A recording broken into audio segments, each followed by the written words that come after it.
안녕하세요. 오늘부터 6주간 권규택 목사와 함께하는 에베소 강의가 이제 시작됩니다. 이제 한동안 코로나로 인해서 많은 힘든 어려움을 보내고 있는데 에베소를 통해서 우리 성도가 어떠한 정체성을 가지고 있고 또 정체성을 드러내면서 어떻게 교회의 건강한 공동체로서의 모임을 가져야 될지 에베소서를 통해서 귀한 나눔의 시간을 갖길 원합니다. 우리 다 같이 기도하겠습니다. 사랑과 은혜가 풍성하신 아버지 하나님, 오늘부터 6주간 에베소서 강의를 진행합니다. 하나님께서 함께 동행하여 주시고 온라인으로 동참하는 모든 성도님들의 삶과 가정 위에 하나님의 은혜와 평강이 가득 넘쳐나게 하여 주시옵소서. 감사드리며 예수님의 이름으로 기도합니다. 아멘. 에베소서 1강 서론 부분입니다. 오늘은 에베소서가 어떠한 서신인지, 그리고 저자가 누구이고 그 목적과 의도가 무엇인지 살펴보도록 하겠습니다. 에베소서 하면 윌리엄 바클레이, 이 윌리엄 바클레이는 서신서 가운데 여왕이라고 표현하고, 영국의 시인이자 비평가 사무엘 콜리지라는 사람은 최고로 신성한 인간의 글이라고 표현을 합니다. 프리스턴 신학교의 학장을 역임한 존 맥케이, 이분은 에베소서를 읽고 14살 때 회심을 하게 되는데, 이분이 어떻게 얘기했냐? 바울의 저술 중 가장 위대하고 가장 완벽하며 우리 시대에 가장 걸맞은 책이고 이 편지야말로 가장 순수한 음악이다라고 말을 하고 있습니다. 루스펙스는 성경의 그랜드 캐년이라고 말을 하며, 또 웨스트콧, 이분은 성부, 성자, 성령 하나님의 뜻 가운데 삼위일체, 세상의 창조, 보이지 않는 세계, 천사, 악한 세력, 마귀에서부터 교회, 성도의 교통, 성례, 사역까지 이어지는 수많은 교리들 중에 27가지 교리를 발견했다라고 말을 합니다. 에베소서는 기독교의 기본 교리를 이해하기 쉽고 분명하고 실제적으로 그리고 명확하게 제시를 해주고 있습니다. 모든 교리의 초점은 하나님의 새로운 사회로서 교회에 모아집니다. 실제적인 책이라고 말을 할 수가 있는 것이죠. 이것에 대해서 존 스토트 목사님은 이 서신 전체는 기독교 교리와 그리스도의 의무, 그리스도인의 신앙, 그리고 그리스도인의 생활, 하나님께서 그리스도를 통하여 행하신 일과 우리가 마땅히 되어야 할 존재와 그 결과, 행해야 할 것을 엮어놓은 장엄한 결정체라고 말을 하고 있습니다. 그럼 우리 다 같이 에베소 배경을 살펴보도록 하겠습니다. 에베소 배경, 에베소의 지리적 배경을 먼저 보겠습니다. 지리적 배경을 보면 로마 제국 아시아 지역의 주요 도시라고 말을 합니다. 인구 25만 명, 세 번째로 큰 도시라고 역사학자들은 말을 합니다. 소아시아 서부 해안 케이스터 강 어귀의 항구 도시로 세계의 무역 항로가 되었습니다. 번창하는 넓은 지역의 정치와 상업의 중요 중심지 역할을 했던 것이죠. 로마 제국 아시아 지역의 주요 도시인 에베소는 해상과 육상의 무역로가 교차되는 지리적 위치 때문에 교통과 사업의 중심지 역할을 감당을 했습니다. 지금의 터키의 서부 해안에 있던 항구 도시입니다. 큰 항구를 끼고 있었기 때문에 로마와 동방을 연결하는 교통과 상업의 연결고리 역할을 했습니다. 상인들이 이 도시로 무리를 지어왔고, 이 도시는 여러 나라와 민족이 융합되는 곳이었습니다. 거리마다 헬라인, 로마인, 유대인과 그리고 이방인들이 뒤섞여 살아갔던 것이죠. 당시 세계 7대 불가사의 중 하나로 손꼽히는 풍요의 여신 아테미 신전이 있었습니다. 그 위용을 자랑하여 수많은 순례자들이 각 지역에서 모여들었으며, 신전 주변에는 숙박업을 하거나 기념품을 파는 사람들로 그 상권이 형성되어 있었습니다. 또한 수백 명의 신전의 창녀라고 불려지는 여사제들이 신전에서 여신에게 제사를 드리는 일을 수발을 들었다라고 기록합니다. 교육의 중심지로서 학교와 도서관과 강의실이 있었다고 말을 합니다. 에베소에 보면은 사도행전 19장 9절에 이렇게 나오는데, 두란노 서원, 사도 바울이 3차 전도 여행 때 에베소 지역을 갔었을 때 두란노 소원에 항상 머물면서 하나님의 말씀을 선포했는데 두란노 서원 같은 이러한 도서관과 학교와 강의실이 있었다는 것이죠. 두 번째, 에베소 교회의 이 배경을 보면 사도행전에 따르면 에베소 교회는 사도 바울이 3차 전도 여행 때 3년을 머물면서 눈물로 목양한 교회입니다. 그래서 우리가 항상 깨어 일어나 3년이나 밤낮 쉬지 않고 눈물로 각 사람을 훈계하던 것을 기억하라라고 사도행전 20장 31절에 말씀을 하고 있는 것입니다.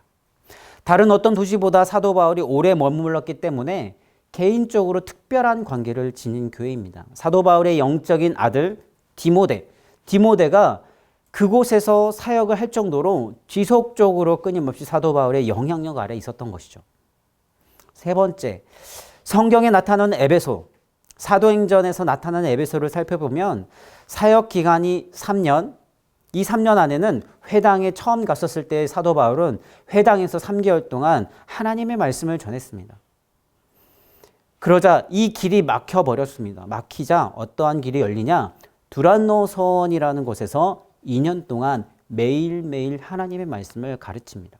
그리고 나머지 9개월 동안은 소아시아 중심으로 주변 교회를 살핀 그러한 흔적을 사도행전을 통해서 볼 수 있습니다. 복음 증거를 통한 성령의 역사 체험, 이 회당에서 하나님의 말씀을 선포하고 또 두란노 서원에서 매일매일 하나님의 말씀이 선포되어지고 이 복음 증거를 통한 성령의 역사 체험이 많이 일어나게 됩니다. 두란노 서원에서 사도 바울이 날마다 주의 말씀을 가르치고 병이 치료되고 악기가 나가는 놀라운 기적을 경험하게 됩니다.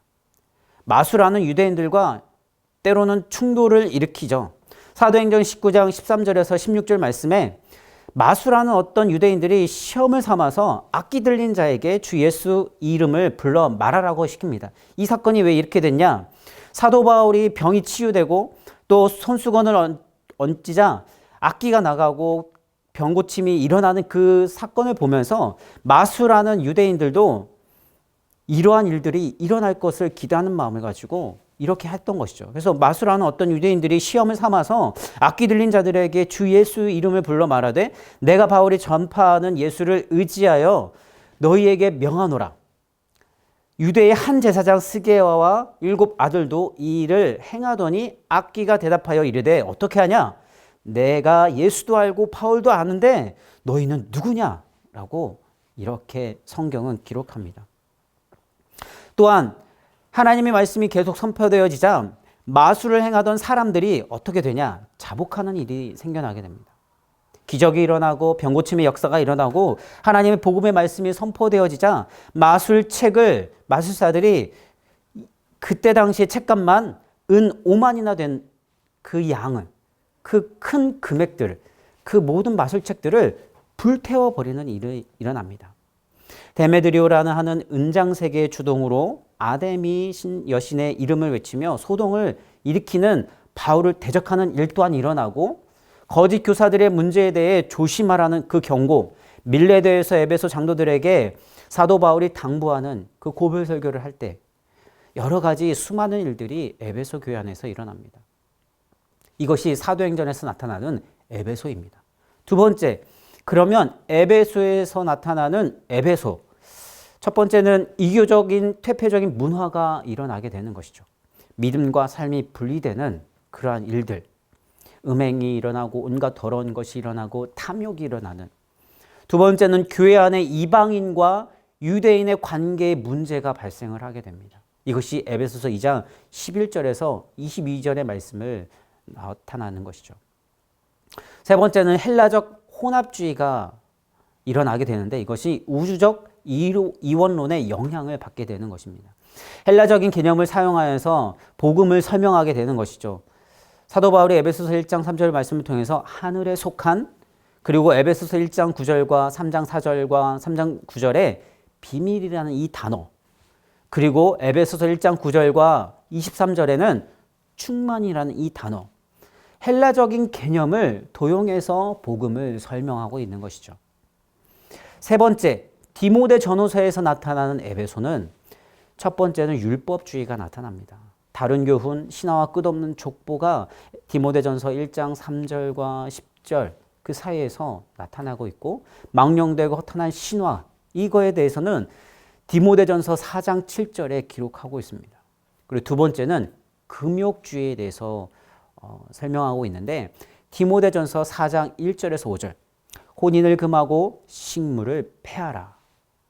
이것이 다 에베소와 관련된 이야기입니다. 그리고 마지막으로 세 번째는 디모데전서에서 나타난 에베소, 거짓 교사, 이단의 말씀을 하고 있습니다. 후메네오와 빌레도, 부활이 이미 지나갔다. 남의 집에 가만히 들어가 어리석은 여자를 유인하는 자들이 있다라고 디모데후서는 기록을 하고 있습니다. 아데미 종교로 인해 충돌이 일어납니다. 복음을 대적하는 일이 일어납니다. 도덕적으로 부패하고 음란하고 사악하고 정욕이 탐욕이 들끓습니다. 우상 숭배가 일어나는 이 에베소 교회 상황입니다. 네 번째는 에베소 교회는 언제 세워졌는가? 이미 유대인 그리스도인들이 있었습니다. 오순절 성령 강림 때 믿는 사람들이 돌아가서 에베소에도 믿는 그리스도인들이 있었습니다. 그리고 브리스길라와 아굴라를 통해서 더 성장해 갔고, 사도 바울의 3차 전도 여행 2년간 에베소 사역을 통해서 더 굳건하게 세워져 갔던 것이죠. 이처럼 에베소 교회가 하나님의 은혜 가운데서 세워지고 있었다라는 것. 두 번째, 에베소의 저자가 누구인가? 사도 바울이죠. 사도 바울. 여러 가지 논쟁이 있지만 사도 바울이라고 우리는 말할 수 있습니다. 에베소서 1장 1절에 하나님의 뜻으로 말미암아 그리스도 예수의 사도된 바울은 에베소에 있는 성도들과 그리스도 예수 안에 있는 신실한 자들에게 편지한다라고 말합니다. 첫 번째는 바울이 편지를 썼다라고 기록을 하는 것이죠. 그래서 바울의 이 편지, 이 바울이 저자가 된다는 그 의미가 어떻게 1장 1절과 에서 정확하게 나오는데, 하나님의 뜻으로 말미암아 사도가 되었다. 그리스도 예수의 사도가 되었다. 또 이방인을 위한 복음의 일꾼이 되었다. 그리고 두기고를 편지의 전달자로 보낼 수 있었던 것은 그러한 영적 권위가 있었기 때문에 보낼 수 있었다는 것이죠. 여기서 저자는, 사도 바울은 스스로 사도라고 칭호를 사용합니다. 사도라는 것은 주님께서 신약 계시의 수령인과 인증자로 임명한 사람을 일컫는 말인데, 예수님께서 친히 12제자 등에게 주신 호칭을 권위 있게 바울은 사용하고 있는 것이죠. 그리고 그 근거를 자기 자신에게 두는 것이 아니라 어디에 두냐? 하나님의 뜻으로 두고 있습니다.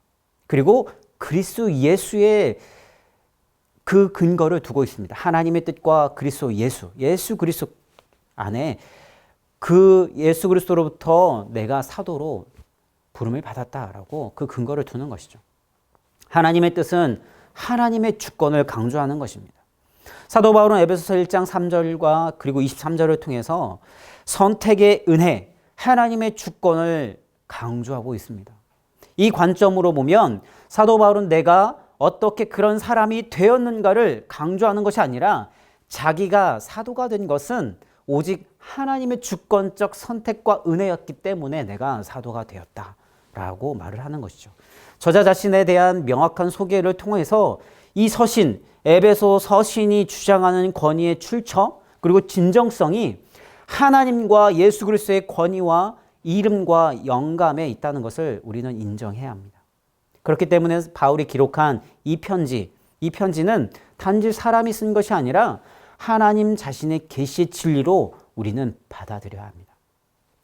세 번째, 그러면 에베소의 소서의 수신자는 누구냐? 그것은 에베소 교회에 보내졌다는 것을 통해서 알 수 있습니다. 하나님의 뜻으로 말미암아 그리스도 예수의 사도된 바울은 에베소에 있는 성도들과 그리스도 예수 안에 있는 신실한 자들에게 편지한다라고 말했던 것처럼, 첫 번째는 에베소에 있는 성도들이죠. 그리고 두 번째는 그리스도 예수 안에 있는 신실한 자들입니다. 그리고 세 번째는 이방인과 유대인에게 주어지는 것입니다. 두 번째, 회람서신이라고 이제 말을 할 수가 있습니다. 회람서신, 이것은 에베소를 수도로 하는 아시아의 그 지방의 많은 교회들에게 함께 돌아가면서 읽으라라고 보냈던 목적이 있던 것이죠. 이 근거가 어디에 있냐면 초기 사본, 이 세 개의 사본이 어떤 것이 있냐면 파피루스, 바티칸, 시내산 사본이 있는데 이 세 개의 사본에 수신자를 나타내는 에베소가 누락되었다는 사실을 볼 수 있었습니다. 그래서 에베소 성도들의 이름이 없다는 점, 에베소서가 다른 서신들과 달리 에베소 교회의 특정인 문제를 다루는 것이 아니라 보편적인 문제를 다루고 있다라는 것. 그 당시 어디에서나 관심을 가질 만한 일반적인 내용을 다루고 있다는 그 점들을 볼 때, 이것 또한 에베소뿐만 아니라 에베소를 주변에 있었던 그 교회들을 회람서신으로 보냈던 목적도 있구나라는 것을 추측할 수 있다는 것이죠. 3년이라는 세월을 사역했음에도 불구하고 다른 서신들의 마지막 부분에 일반적으로 나오는 지인들을 향한 인사가 에베소에서는 없다는 사실을 우리는 볼 수가 있습니다. 에베소가 당시 소아시아 여러 교회들의 중심이었고 주의 교회들의 모교회 그리고 로마 제국의 주 도시였다는 사실을 볼 때에 에베소뿐만 아니라 그 지역의 교회들에게도 전달되어져서 읽혀지게 하는 목적이 있었구나라는 것을 알 수가 있는 것이죠. 세 번째, 그러면 바울과 수신자들과의 관계가 어떠한 관계이냐? 편지를 보내고 있는 관계죠. 그리고 먼저 쓴 글이 있다는 것을 통해서 계속적으로 관계를 맺고 있었다는 사실을 알 수 있습니다. 에베소 교회의 믿음과 성도의 사랑을 들었습니다. 사도 바울은. 그리고 어떤 일이 일어나냐? 에베소 성도들을 위해서 교회를 위해서 기도해주고 자신의 기도를 또 요청하는 일이 일어나는 것이죠.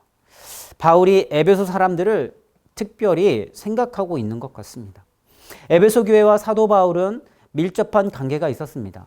사도행전 18장과 20장을 통해서 볼 때 사도 바울은 2차 전도 여행에서 에베소 회당에 들린 적이 있었고 3차 전도 여행에서는 에베소의 유대인 회당과 두란노 서원에서 3년간 영향력 있는 목회를 했습니다. 성령의 역사로 에베소의 영적 흐름을 바꿔놓았고 이에 저항하는 사람들로 온 도시가 소동에 휘말리기도 했습니다. 에베소 사역의 특별한 각오와 눈물의 목회였음을 밀레도에서 에베소 장로들과의 그 고별 설교와 눈물의 작별을 통해서 알 수가 있습니다. 이외에도 바울이 에베소 교회를 방문했다는 기록들이 있습니다. 이러한 사실을 보면 바울에게 있어서 에베소 교회는 친밀하고 특별한 각별한 관계에 있었다는 것을 알 수가 있습니다.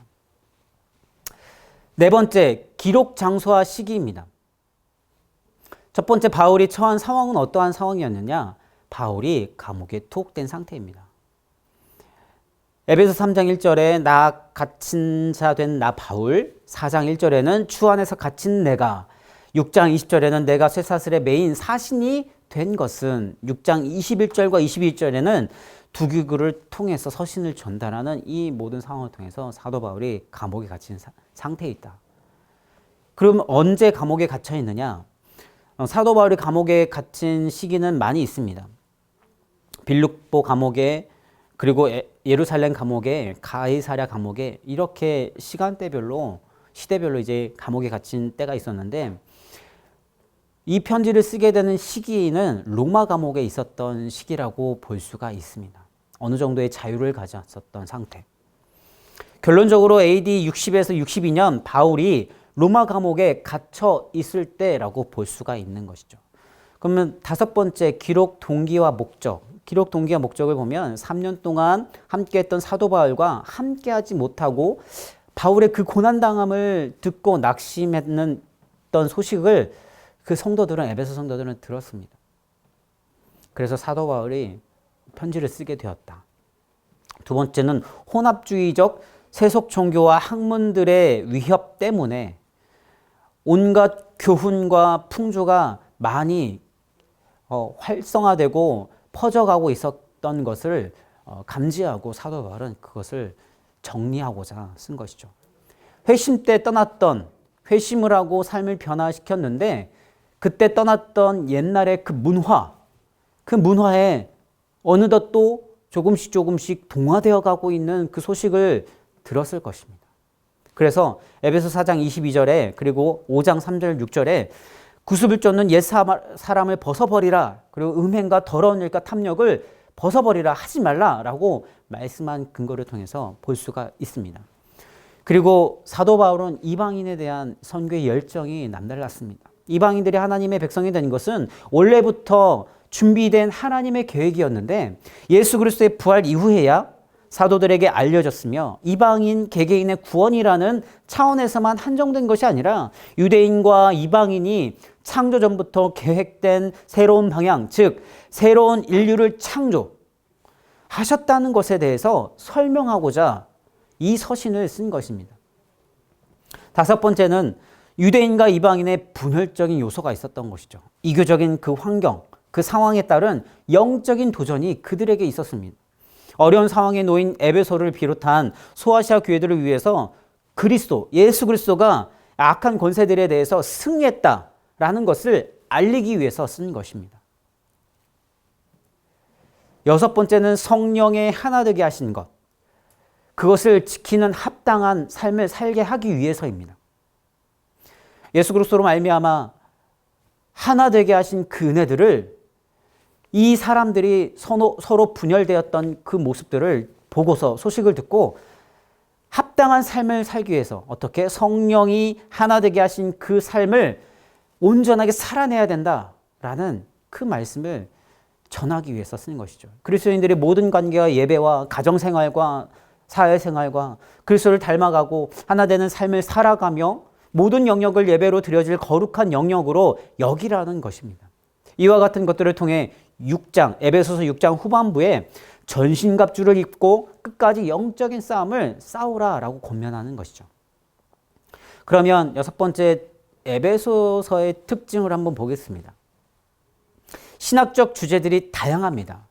서두에서 이야기했듯이 수많은 교리들이 많이 나옵니다. 교회론, 신론, 기독론, 성령론, 구원론, 인간론, 마귀론, 종말론, 윤리론, 우주론 등 신학적 주제들이 함축적으로 다양하게 나오고 있습니다. 두 번째는 에베소서는 골로새서와 짝본문이라고 할 정도로 많은 부분에서 연관지어 있고 유사합니다. 그리고 세 번째는 에베소서는 하나님의 영원한 계획 속에 있는 이방 기독교인들의 위치에 초점을 맞추고 있습니다. 또한 유대인과 이방인 기독교인들이 그리스도 안에서 하나가 되었다라는 것 또한 가르치고 있고 그리스도의 몸된 교회는 그리스도에 의한 하늘의 능력을 부여받았는데 그러한 특권에 내적으로는 거룩한 삶을 살고 외적으로는 복음의 전파하는 선교적 사명, 그 책임이 따른다는 사실을 강조하는 것을 볼 수가 있습니다. 일곱 번째는 신학적 주제입니다. 신학적 주제를 보면 에베소서에서 가장 중요한 주제는 하나님의 은혜입니다. 하나님의 은혜.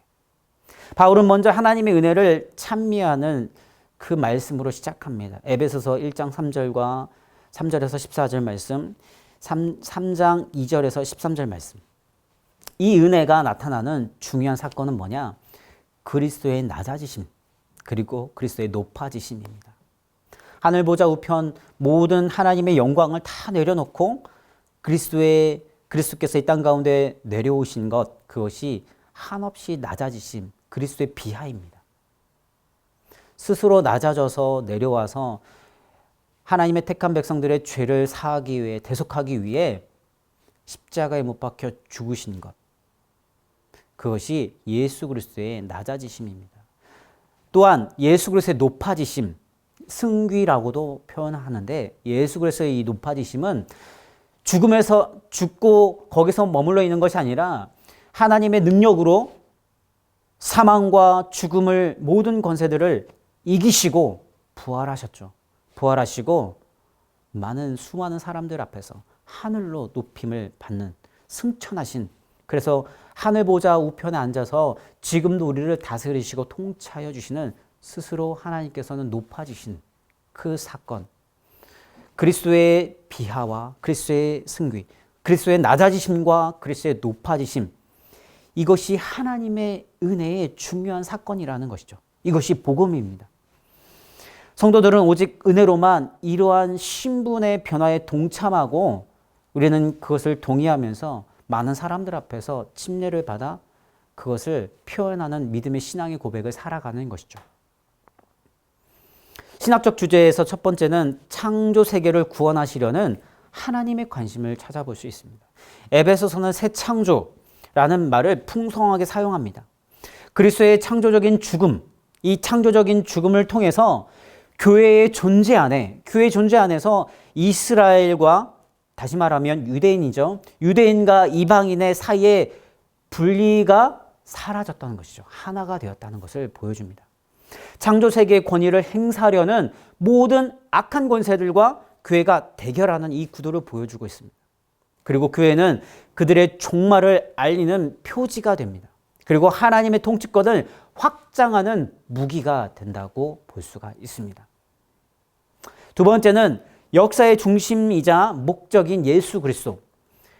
하나님의 은혜가 그리스도의 구속 사역을 통해 나타나는 것이 있습니다. 그것은 뭐냐면 now but not yet이라는 지금 그러나 아직은 아닌 이라는 이 틀 속에서 제시가 되고 있습니다.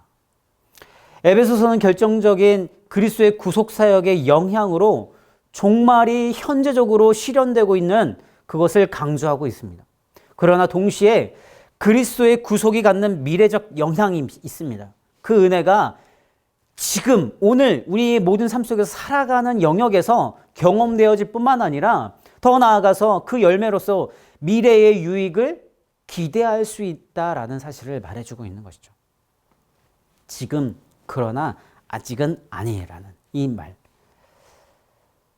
역사의 중심, 목적인 예수 그리스도, 그것이 나타나고 있는 것이죠. 세 번째는 구원의 유일한 보증으로서 성령님의 역할이 보여주고 있습니다. 성도들은 구원의 날까지 성령의 인치심을 받습니다. 에베소서 4장 30절에 말씀을 하고 있는데 이 인치심은 믿음으로 복음을 받아들일 때 일어나게 됩니다. 그들이 승리하시고 모든 권세에 높아지신 그리스도 안에 머물기만 한다면 우리가 예수 그리스도를 믿은 이후에 계속적으로 하나님의 승리하심, 예수 그리스도의 승리하심, 그리고 모든 권위에 높아지신 그리스도 안에 항상 머물러 있기만 한다면 우리는 결코 구원을 잃지 않는다는 사실입니다. 성령의 인치심은 믿음을 통하여서 일어납니다.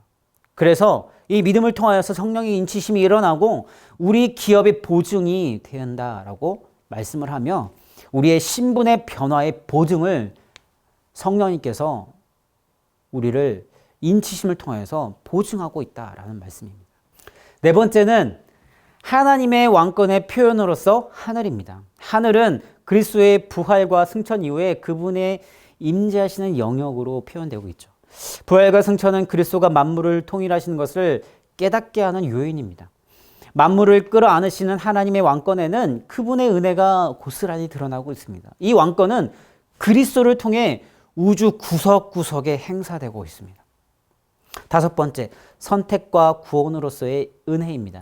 에베소서 1장 3절에서 8절의 말씀에 선택과 예정은 개인적 구원론에만 국한돼서는 안 됩니다. 본문에서 예정은 영원한 형벌을 받도록 예정하거나 구원받도록 예정된 사람이 있다고 말하기보다는 더 넓게 그리스도의 보혈을 통해 죄인을 용서하시는 하나님의 은혜로운 결단의 뜻으로 나오고 있는 것이죠. 하나님의 주권을 보여주고 있습니다.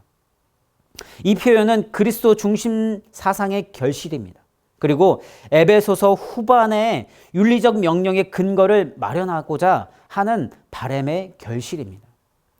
에베소서 2장 11절에서 22절 말씀은 구원을 교회 및 이스라엘에게 적용하고 그리고 더 나아가서 에베소서 2장 1절과 3절, 에베소서 4장 17절에서 23절은 개인에게 적용이 되고 있습니다.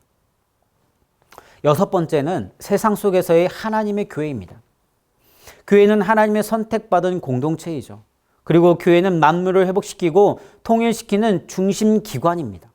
그리고 교회는 우주적, 비가시적이라고 하는 동시에 지역적, 가시적입니다.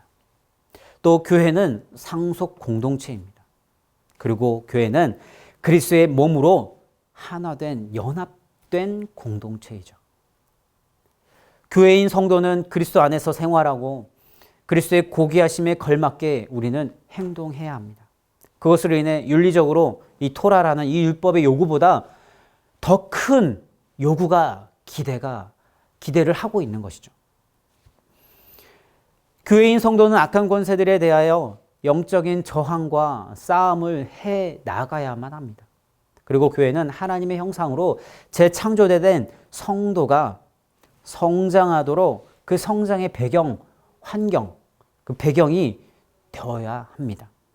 그리스도 안에 있다는 것은 정적이거나 수동적인 개념이 아닙니다. 그리스도인은 끊임없이 십자가를 통해서 이방인과 유대라는 이것을 포함한 모든 차별이 제거된 하나 된 하나님의 백성으로서 타락한 옛 사람이 아닌 하나님의 형상으로 어떻게 해요? 재창조된 새로운 사람으로 성장해 나가며 교회 공동체는 그 성장의 그 환경, 토대가 되어야 합니다. 이것을 위해서 서로 상호 책임이 있는 것이죠. 가르침의 권면, 덕을 세우는 것, 새로운 가족의 규범, 여러 가지 것들이 우리에게 부여가 되고 책임이 따른다는 것이죠.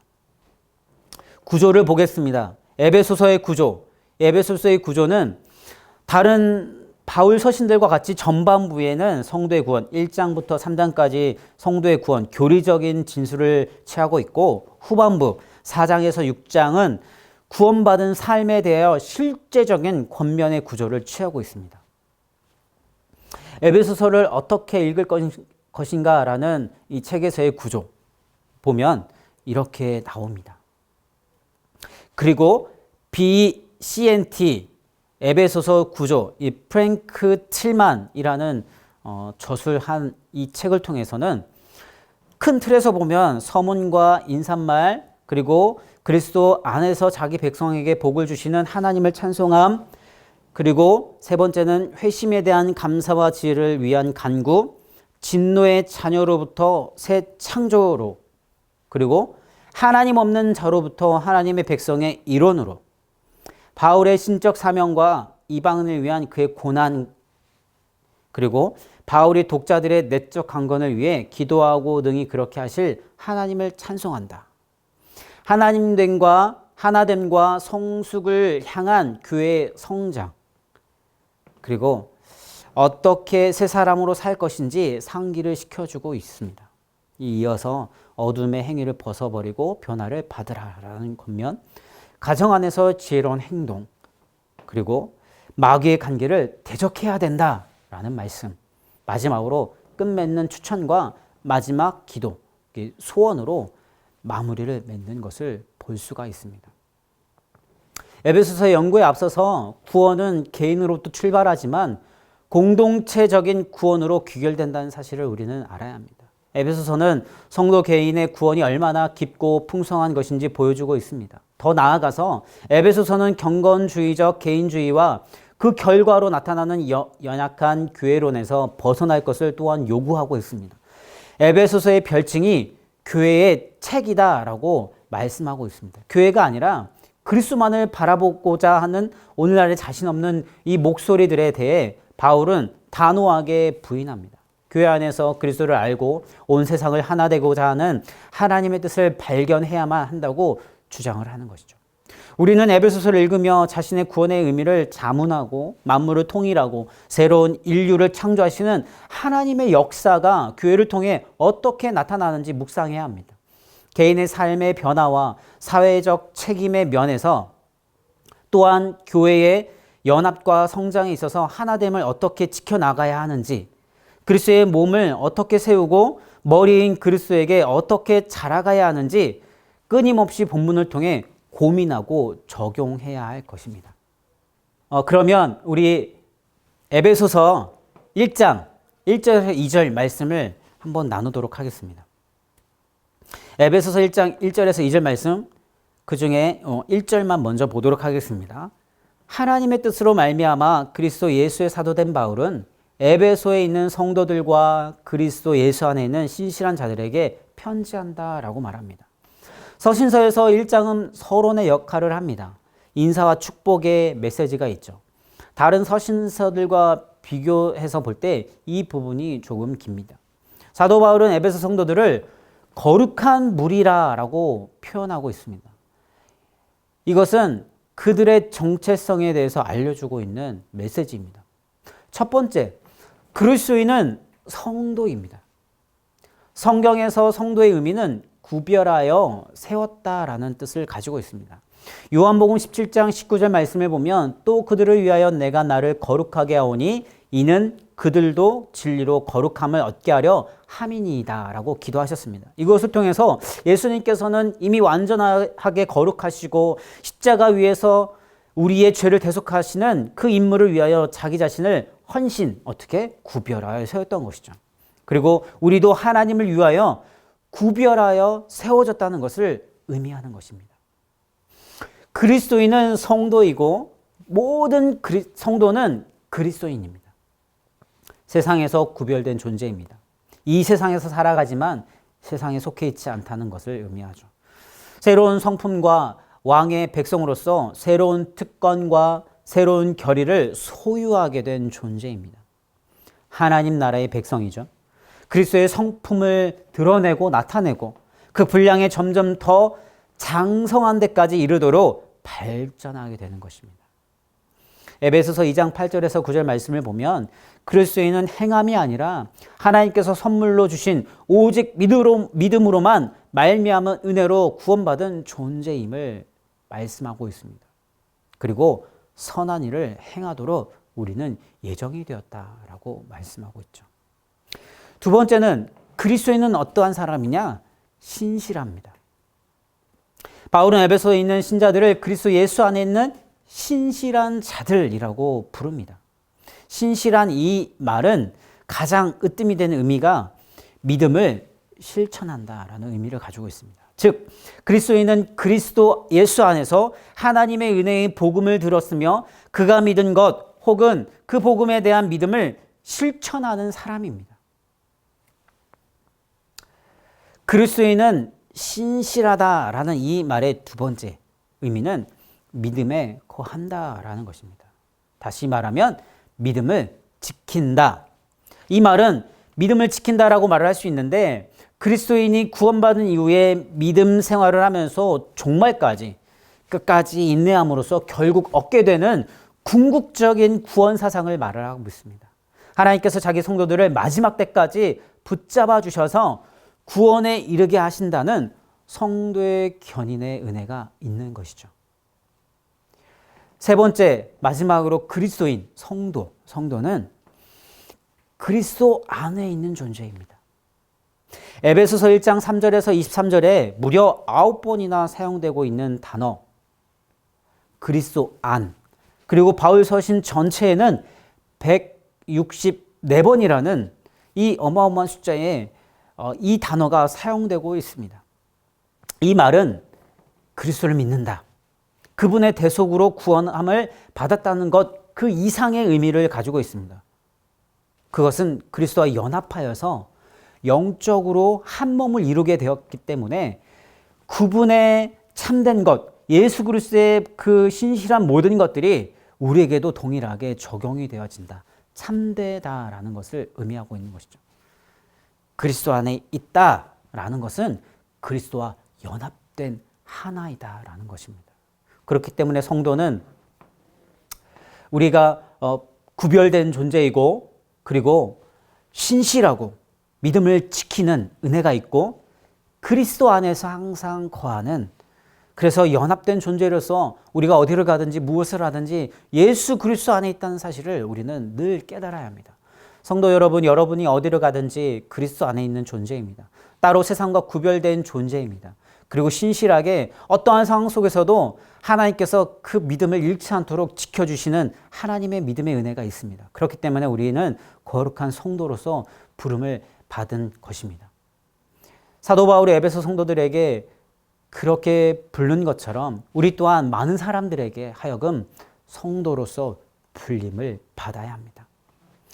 에베소서 1장 2절 말씀을 보겠습니다. 1장 2절 말씀은 하나님 우리 주 아버지와 주 예수 그리스도로부터 은혜와 평강이 너희에게 있을지어다.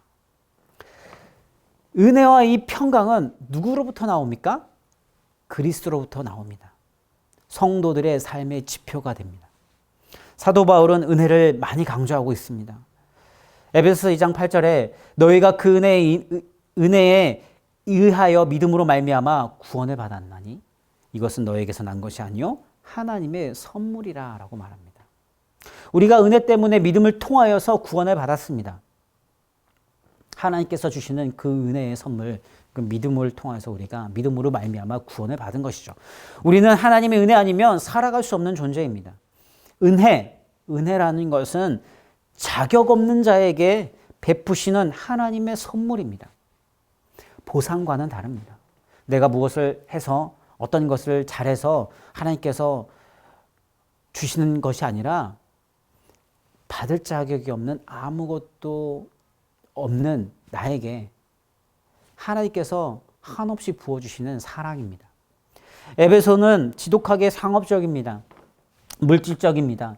음란이 가득하고 우상숭배가 넘쳐나고 그러한 환경 속에 있습니다. 이러한 환경 속에서 무엇이 그토록 에베소 성도들은 하나님께서 신실하도록 그렇게 만들며 그리고 끊임없이 언제나 그들을 성도답게 신실하게 지켜주고 있었을까요? 그것은 하나님께서